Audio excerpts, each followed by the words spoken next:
तो कौन से अच्छे काम किए उन्होंने? अमित शाह जी ने कौन से अच्छे काम किए? नहीं, अरे तो गृह मंत्री, अरे सर आप पब्लिक पोस्ट में बैठे हैं ना, तो पब्लिक पोस्ट में आप लोगों को हक है, कुछ भी बोल सकते हैं। आपको पब्लिक पोस्ट में बैठे हैं तो आपको जवाब भी देने पड़ेंगे लोगों को। मंत्री है ममता जी, वो कह रही नोटी है, नाटक करते हैं। बिल्कुल करते हैं।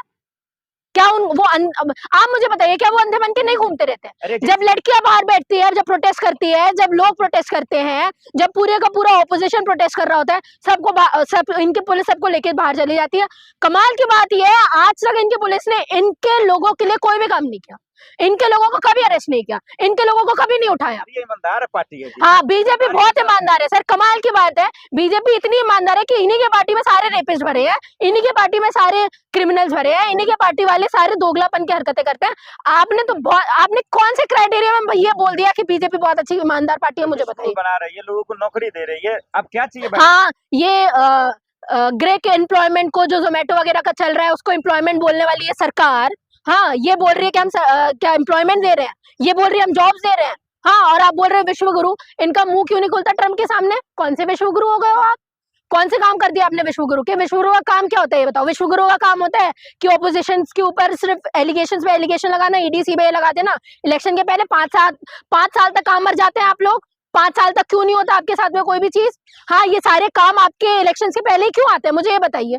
और कल को नहीं, एक बात बताइए मुझे, जब कांग्रेस की सरकार थी, जब इसके पहले कांग्रेस सेंट्रल लेवल में थी पार्टी, तब वो ईडी सीबीआई का अगर छापे पड़वा देते थे, तब ये फूट फूट के यही लोग बोलते थे कि इलेक्शन के पहले छापे पड़वा दे, ये चाहते ही नहीं कि हम लड़े, ये करें वो करें। अब खुद वही हरकतें कर रहे हो, तब तुमको समझ में आता है। ईडी कोर्ट चली गई है ममता के खिलाफ, जेल जाएंगे, अब गिरफ्तार अरेस्ट होंगी ममता जी। अरेस्ट भी हो जाएंगे तो भी यही समझने वाला है कि सारे लोग तो आप ही के मिले हुए हैं, अरेस्ट भी होना कोई बहुत बड़ी बात नहीं है। सिटिंग सीएम अरेस्ट हो जाते हैं तो ममता बनर्जी हो जाएंगे तो कौन सी बड़ी बात है? और ममता जी भी ने ईडी के खिलाफ एफआईआर दर्ज करवा दिया। अरे तो वो तो करवाना है ना सर। आप बताइए, आपने कोई ऑप्शन छोड़ा है? अब सोचिए कितनी बड़ी बात है कि एक व्यक्ति, एक सीएम ईडी के खिलाफ में ही एफआईआर कर रही है। तो सोचिए हम लोगों को बिल्कुल, आपने कभी ये सब सुना है इसके पहले? मुझे बताइए, नहीं सुना है ना।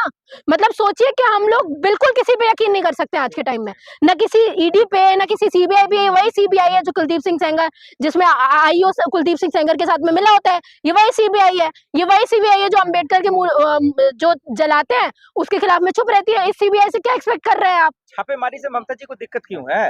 वो अगर ईमानदार है, उनकी सरकार मैं बिल्कुल समझ रही हूँ, नहीं होना चाहिए। पर आप ये बताइए, आपकी नहीं आपकी तो तानाशाही मोदी जी की नहीं है ये तानाशाही मोदी जी की नहीं है। आप मुझे बताइए कि अपनी मनमर्जी से इलेक्शन के पहले मैं किसी भी ऑपोजिशन पार्टी के मेंबर के यहाँ पे जाके छापा पड़वा दूं, तुम्हारी मनमर्जी चल रही है?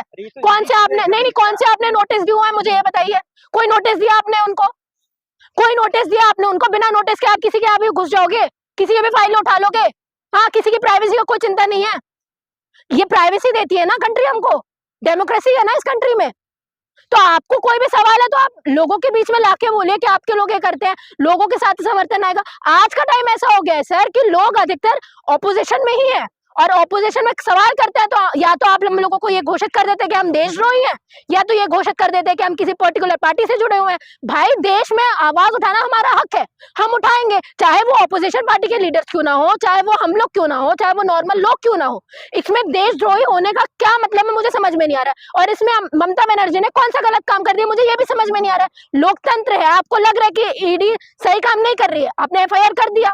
ये आपका काम है, कोर्ट का काम है, उन ईडी का काम है, उस सीबीआई का काम है कि अपने आप को, इंस्टीट्यूशन को इंडिपेंडेंट आप घोषित करो। हम घोषित नहीं करने वाले, ना आपके मोदी जी घोषित करेंगे। लेकिन ईडी सीबीआई का इस्तेमाल मोदी जी, अमित शाह जी क्यों करेंगे? देश का प्यार उनके साथ है, बंगाल के। तो अभी क्या कर रहे हैं? अभी क्या कर रही है? अपना काम कर रही है भाई। एजेंसी किसके नाम पे काम कर रही है? आप बताइए, किसके अंडर में है सर? बस फिर सरकार इसको क्यों लपेट रही है? आप तो केंद्र के अंडर में काम कर रही है, तो नहीं, तो केंद्र में मेरा बाप बैठा है क्या?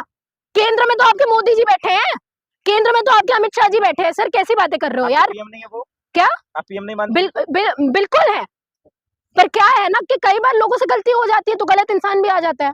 या गलती है तो भुगत रहे हम भी कि क्या करेंगे, ऐसे लोगों को मानना पड़ रहा है। और कमाल की गलती एक बार होती है, हमारे लोग 3 बार कर चुके हैं, तो भी नहीं समझ में आ रहा है। जो बीजेपी है, हमेशा इलेक्शन जीतने के लिए वो हर तरीके के टोटके आजमाती है, साम दाम दंड भेद सब करेगी, जहां जहां से वो कर सकती है। और सबसे बड़ा वेपन ही इनका ईडी सीबीआई है।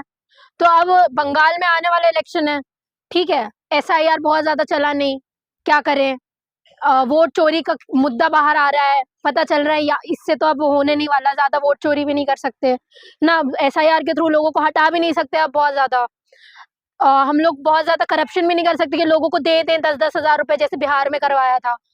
तो अब ये इन लोगों को समझ में आ गया, अब बचा इनके पास में ED CBI, जैसे हर स्टेट में इन्होंने इलेक्शन से पहले किया हुआ है। अरविंद केजरीवाल जितने भी लोगों सिटिंग CM को अंदर डाल देना कितनी बड़ी बात है, ये आप भी समझ सकते हैं। तो अब उन्होंने ये सोचा वहां पे हमारा काम कर दिया, चाहे अरविंद केजरीवाल बाहर क्यों ना आ जाए, कोई भी उनके खिलाफ में कोई भी सबूत ना मिले, पर कम से कम इलेक्शन तो हार गए, ठीक है, प्रेसिडेंट वहां पे इलेक्शन तो जीते नहीं, CM तो बने नहीं, हमारी कोटिफिट हो गई, हमारी CM आ गई रेखा गुप्ता, कमाल के बयान दे रही है ना। दूसरी तरफ ममता बनर्जी, अब इतने टाइम से जो बंगाल में रूल कर रही है, अब उसको भी तो हटाना है ना सर, ठीक है। अब उनको क्या लगा, सिर्फ एक ही हमारे पास में तरीका बच गया, ED CBI। और बहुत अच्छा लगा मुझे ये चीज जान के कि ममता बनर्जी ने भी साइमल्टेनियसली वही जवाब दिया है कि तुरंत ED आई है और उनके खिलाफ में सारी बयानबाजी हुई है, ED कोर्ट गई है, कोर्ट में ममता बनर्जी में पेश हुई, ठीक है, जितने भी मिनिस्टर थे TMC के, सबने प्रोटेस्ट किया, ये बहुत अच्छी बात है, क्योंकि चुप रहने से ये हो जाता है कि चुप रहने से ये समझ में आ जाता है कि कहीं ना कहीं आप लोगों को भी डर है, जैसे केजरीवाल के टाइम में बोला गया था कि आप चुप हो, कुछ हो नहीं रहा है, क्या हो रहा है, वो शांत है, इतनी सारी चीजें हो गई, तो एलिगेशंस बहुत सारे उनके ऊपर भी लगे थे। तो विरोध करे ना ममता बनर्जी, वो तो ED के काम में बाधा डाल रही हैं, डिस्टर्ब कर रही हैं। आपको क्या लगता है ED इंडिपेंडेंट इंस्टीट्यूशन है आज के टाइम में?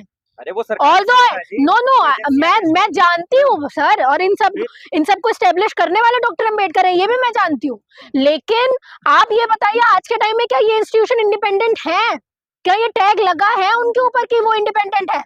और ऐसा क्यों होता है कि हर बार ये लोग ऑपोजिशन पार्टी के ही यहाँ पे छापा डालते हैं जब इलेक्शन होने वाले होते हैं? क्यों ऐसा एक भी बार नहीं होता कि बीजेपी के कोई भी नेता के यहाँ पे ED CBI इलेक्शन के पहले नहीं आती? विपक्ष की बोली बोल रही हैं आप भाई, सर अपना काम ना करे, कानून अपना काम करे ना, पर इस कानून में सिर्फ विपक्ष क्यों है? इस कानून में सिटिंग बीजेपी के नेता क्यों नहीं है? आप बताइए। इस कानून के अंदर क्या इस कानून के अंदर ये नहीं है कि कुलदीप सिंह सेंगर के यहाँ पे डल जाना चाहिए था एक बार? जेल में है कि नहीं वो? अभी वो तो हमारे बोलने की वजह से, प्रोटेस्ट करने की वजह से ना सर, वरना ये इनका बस चलता तो इसको भी छोड़ देते। वो भी आपको एक बात बता दो, अभी तक कंफर्म नहीं है वो कभी भी बाहर आ सकते हैं, ये भी आपको पता होना चाहिए। डर गई है ममता जी? ये बिल्कुल नहीं डरी है, ये ऑपोजिशन होना चाहिए ना सर, ये चीज क्यों? आप एक बात बताइए, आपको कैसे पता कि उस फाइल के जरिए ED जो भी एक्शन लेगी वो सही लेगी?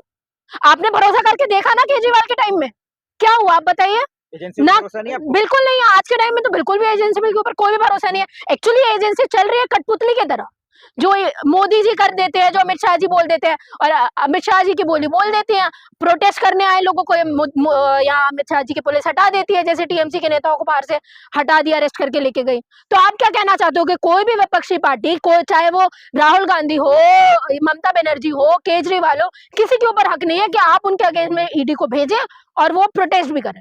अगर आपको पता है ये चीज कि उन्होंने घपले किए हैं, ED ने जो छापा मारा है वो सही मारा है, तो आपको करने देना चाहिए प्रोटेस्ट करने से क्या हो जाएगा? जो आप एलिगेशंस लगा घर के बाहर कर रही है ना, जंतर तो भाई अरे तो किसके घर के बाहर? नहीं, अजंतर मंतर में जब उन्नाव की लड़की बैठी तो उसके साथ में क्या हुआ? जो ED है जिसके अंडर में पूरे पुलिस है, अमित शाह जी के अंडर में ही पुलिस है ना, किसके बाहर जाके बैठेंगे? आपके घर के बाहर या मेरे घर के बाहर जाके बैठेंगे? ग्लोबल न्यूज नेटवर्क में कब आएगा बताइए ना? या तो प्रेसिडेंट, या तो CM, या तो PM, या तो होम मिनिस्टर, यही है ना मेन पावर। उनके पास नहीं जाएंगे तो किनके पास जाएंगे? और इनकी गवर्नमेंट तो अंधे होके बैठी है, इनको तो दिखता नहीं है। आप जंतर मंतर में बैठ जाओ, आप इंडिया गेट में बैठ जाओ, ये तो अंधे बन के घूमते हैं। तो भाई आप आंखें खोलने के उनके घर के बाहर बैठे हैं कि सुन लो, अभी भी नहीं सुनना है तुम्हें। और ये बेवकूफ लोग हैं कि इतना होने के बाद भी एक जैसे आपको दिख रहा है कि क्रोनोलॉजी क्या है, ये क्या करती है बीजेपी, क्रोनोलॉजी आपको समझ में आ रही है कि या तो ये छापा पड़वाएगी, या तो ये SIR करके वोट काटेगी, हाँ, या तो वोट चोरी करेगी, आपको सब समझ में आ रहा है, लोगों को सब समझ में आ रहा है, फिर भी वोट देना बीजेपी को है।